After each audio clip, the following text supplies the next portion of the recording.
Trey Hatch. Welcome to another recipe from Daily Fuel. Today's recipe is hot fudge sauce. Yes, we get to eat treats, and we should have a little treat whenever our body needs it. I need one every day in proportion, but it helps my body to feel blissfully fed and fueled so that I don't have cravings and I don't feel like I'm restricted. So we want to make sure that our treats are the highest possible quality.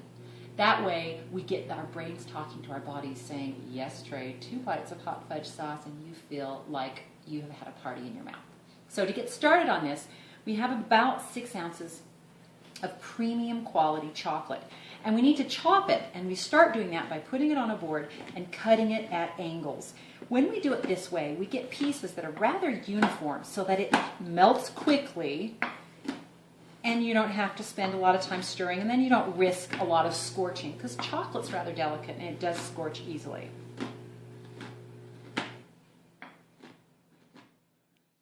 This is premium chocolate. This particular one is about 60%. It is dark chocolate. The higher the percentage of chocolate, the less sugar. So when you're buying 72 and 80% chocolates, they're quite bitter because they have less sugar in them. This one at 60% is one of my favorites, and it's just perfect for hot fudge sauce. Could you use chocolate chips if you didn't have bar chocolate in the house? Yes, but you wouldn't get that super silken mouthfeel that you get from premium chocolate. So we're about there.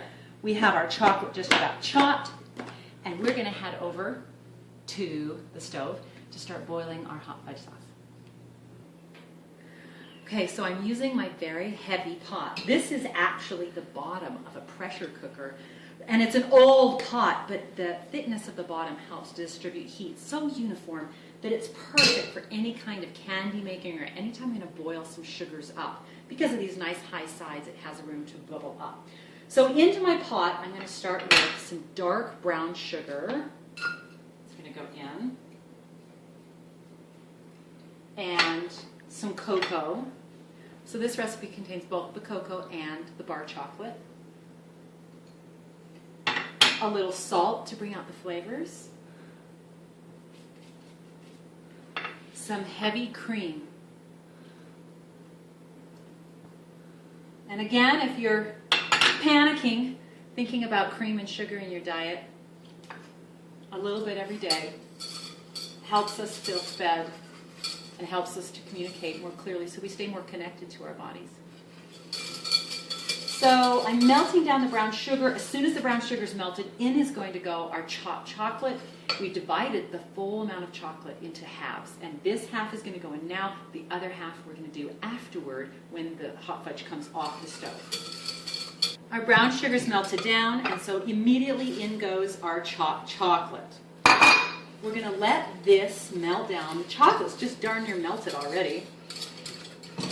And it just has to come to a quick boil, and then off the heat it goes. Okay, our chocolate's melted. We're up to a low boil, and it's already taken on this really silken, melty, syrupy quality. It's a little thicker than syrup. Not quite yet hot fudge, and off the heat it goes. Let's take it over to the counter and add the rest of our chocolate, some butter, and some vanilla. So we've taken it off the heat. In goes 2 tablespoons of unsalted butter, the rest of our beautiful chopped chocolate,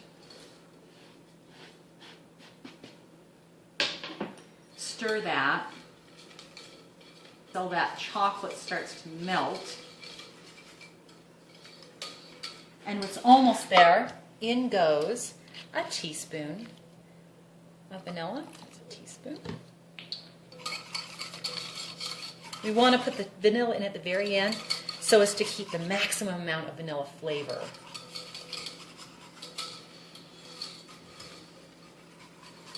And our hot fudge sauce is ready. Let's go enjoy it in a fun way. Okay, now some fun ways to enjoy our hot fudge sauce. It's really a fun gift to give away in little canning jars, and put a lid on top, maybe tie some twine around the top.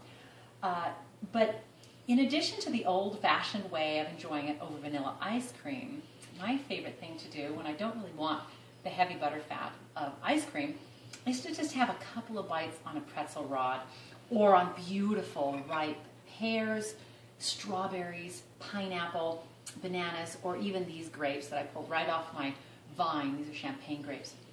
So enjoy a little bit of hot fudge. Enjoy a couple of bites if you need to.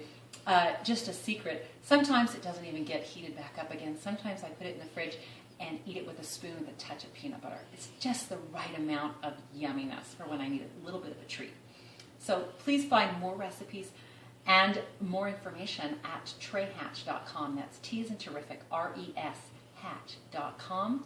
Thanks for tuning in. Until next recipe, enjoy yourself and bon appetit.